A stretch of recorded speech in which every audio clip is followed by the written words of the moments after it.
Hello champs, welcome to this new video, and in this video we will discuss important questions of national income accounting, that is chapter 2 of macroeconomics class 12, and we will discuss the important questions that have came in last 10 years. So the पहला question is give one example of negative externality. ठीक है, तो negative externality आपको पता है, आपने concept पढ़ाई है कि नेगेटिव एक्सटर्नलिटी क्या होता है. बेसिकली नेगेटिव एक्सटर्नलिटी होता है जब भी किसी चीज़ से हमें नेगेटिव इम्पैक्ट हो, लाइक पोल्यूशन हो गया, ठीक है, एंड कोई नॉइस पोल्यूशन हो गया, इस तरीके की चीज़ें, तो कह सकते हैं कि वो एक नेगेटिव एक्सटर्नलिटी का पार्ट है. ठीक है. Question 2, give meaning of depreciation. ठीक है, डेप्रिसिएशन के ऊपर 2019 एंड 2018 के अंदर ही क्वेश्चन पूछा गया डेप्रिसिएशन से रिलेटेड. ठीक है, तो आपको पता है डेप्रिसिएशन क्या होता है, उसको आपको डिफाइन करना है इजीली. यहाँ पे क्वेश्चन नंबर 3 है डिफाइन नेशनल इनकम 2014. यहाँ पे है क्वेश्चन 4 डिफाइन नेशनल प्रोडक्ट. ठीक है, 2014 में नेशनल प्रोडक्ट आपको पता है नेशनल प्रोडक्ट क्या होता है. ठीक है, हमने अपने वीडियोस में भी डिस्कस किया है national product, what is national product. Question number 5 is define domestic product. ये 2014, 2011 एंड 2010 में पूछा गया है. Question number 6 what is nominal gross domestic product. ठीक है, what is nominal gross domestic, यानी नॉमिनल जीडीपी की बात की गई यहाँ पे. ठीक है, और ये मैंने अपनी वीडियोस के अंदर बहुत अच्छे से डिस्कस भी किया आपके साथ. यहाँ पे what is mean by real domestic product. ठीक है, रियल जीडीपी 2011 में. फिर नेक्स्ट क्वेश्चन है व्हाट इज ट्रांसफर पेमेंट. 2011 में क्वेश्चन पूछा गया. ठीक है, ट्रांसफर पेमेंट, पहली बात आपके साथ अगर मैं नॉमिनल जीडीपी की बात करूँ तो ये जो है होता ही करंट प्राइस पे बेस होता है. ठीक है, और ये रियल जीडीपी होता है वो बेस ईयर की प्राइस पे होता है. तो ये बेसिक इसकी डेफिनेशन है. ठीक है, और आपको इसको एक एग्जांपल के थ्रू शो करना है, और मैंने अपनी एक वीडियो में इसको अच्छे से एक्सप्लेन भी किया है. तो आपको अगर वो वीडियो देखनी है तो वो वीडियो जाके देख सकते हैं, मेरी इस चैनल पे है वीडियो. ओके, और हम आपके साथ इसके आंसर्स भी शेयर करेंगे, और all related 142 questions I have 142 questions related to this chapter 2. So I can not discuss all this question in this video. So I will provide all the questions. I will provide you all the questions with the link in the description, and you have to subscribe my channel to access the link because the link will be locked. Okay, so आप पहले subscribe करना channel को, उसके बाद वो link आपके लिए open हो जाएगा, और वहाँ पे मैंने जितने भी क्वेश्चन हैं इस चैप्टर से रिलेटेड इंपॉर्टेंट वो डाल रखे, बिकॉज एक ही वीडियो में सारे क्वेश्चन डालना पॉसिबल नहीं हो पाता. देखिए, ट्रांसफर पेमेंट क्या होता है. ट्रांसफर पेमेंट होता है जिस हम वन कंट्री या one person to other person होता है विदाउट एक्सचेंज ऑफ गुड्स. ठीक है, तो उसको हम कहेंगे transfer payment, one way transaction कह सकते हैं बेसिकली. क्वेश्चन नंबर 9 है define the problem of double counting in the competition of national income. ठीक है, डबल काउंटिंग की प्रॉब्लम को डिस्कस करना है और स्टेट करना है एनी टू अप्रोचेस और correct the problem of double counting. 2019 में पूछा गया क्वेश्चन. ठीक है, तो डबल काउंटिंग बेसिकली कहाँ पे होती है, जब हम इंटरमीडिएट गुड की वैल्यू को भी ऐड कर लेते हैं अपनी जीडीपी कॉस्ट में, उसको हमें ध्यान से देखना है, और उसको किस तरीके से सॉल्व होता है वो भी देखना है. क्वेश्चन नंबर 10 है GDP does not give us a clear indication of economic welfare of a country. ठीक है, जीडीपी हमें प्रॉपर अपनी इकोनॉमिक वेलफेयर के बारे में नहीं बताता, और हमें इसको या तो डिफेंड करना है या तो रिफ्यूट करना है, और स्टेटमेंट को वैलिड रीजन के साथ एक्सप्लेन करना है. तो अगर आपके पास क्वेश्चन आएगा तो आप क्या करेंगे.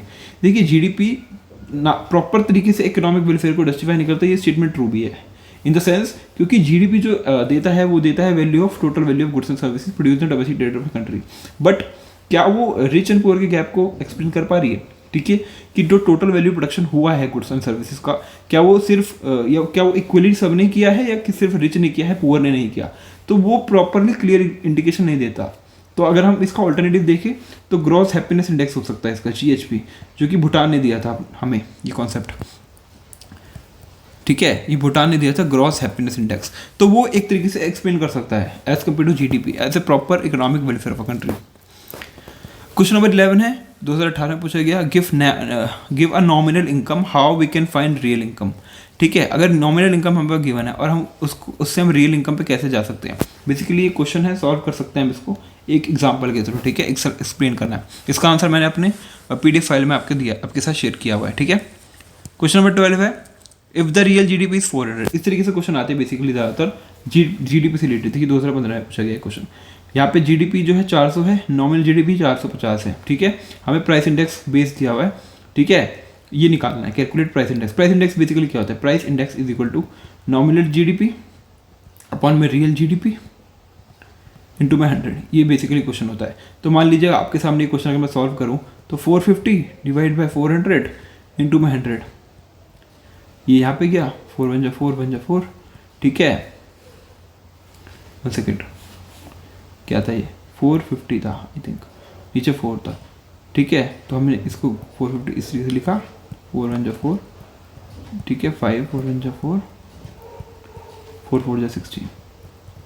तो बेसिकली हमारे पास 116 जो हमारा आ गया वो हमारा हो गया प्राइस इंडेक्स, ठीक है। बेस 100 है, बेस यानी 100 जो हमने मल्टीप्लाई करा था वही चीज़। क्वेश्चन नंबर 13 है, रियल जीडीपी 500 है, प्राइस इंडेक्स 125 है, नॉमिनल जीडीपी निकालना है। तो उसी फॉर्मूले पुट कर देंगे, प्राइस इंडेक्स जो होता है नॉमिनल जीडीपी होता है अपन में रियल जीडीपी इंटू में 100। अब हमारे पास क्या गिवन है, हमारे पास प्राइस इंडेक्स है, हमारे पास हमारे पास रियल जीडीपी है, हमें नॉमिनल जीडीपी निकालना है। तो हम इसको वहाँ से क्रॉस मल्टीप्लाई करके 100 को स्कोप ऑन करके नॉमिनल जीडीपी निकाल देंगे। बेसिकली कैलकुलेशन करनी है यहाँ पे आपको। क्वेश्चन नंबर 14 है, नॉमिनल जीडीपी 600 है, प्राइस इंडेक्स और 120 है, रियल जीडीपी निकालना है। देखिए तो मतलब इस तरीके से क्वेश्चन पूछे गए हैं, आप बहुत ईजिली इसको सॉल्व कर सकते हैं।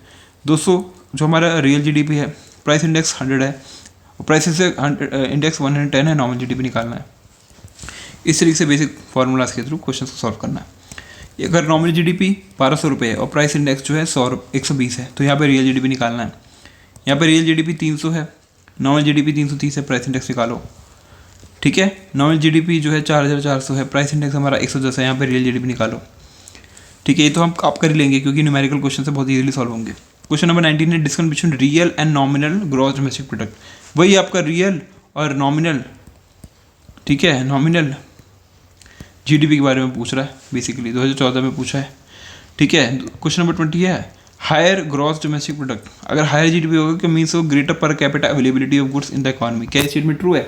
ये एग्री कर सकते हो, एग्री करते हो या नहीं करते स्टेटमेंट को, और वैलिड रीजन देना है, ठीक है। 2019 में पूछा गया question.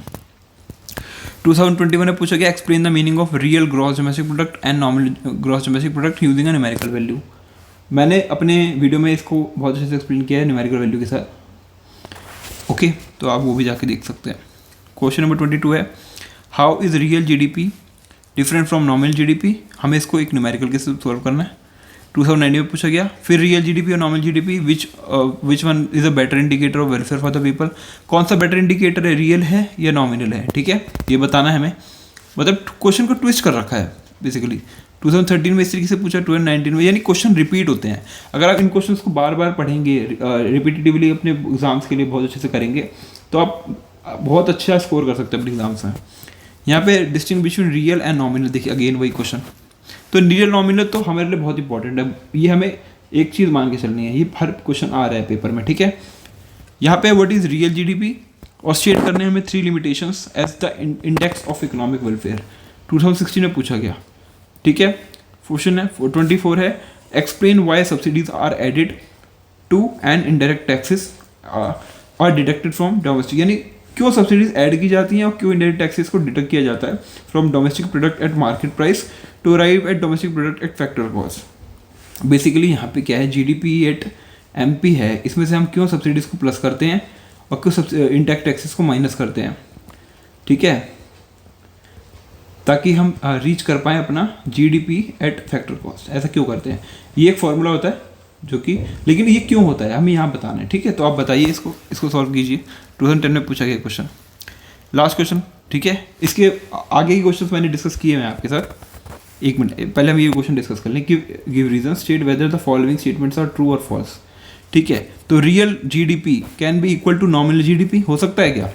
Savings are stock, butter is only a final product.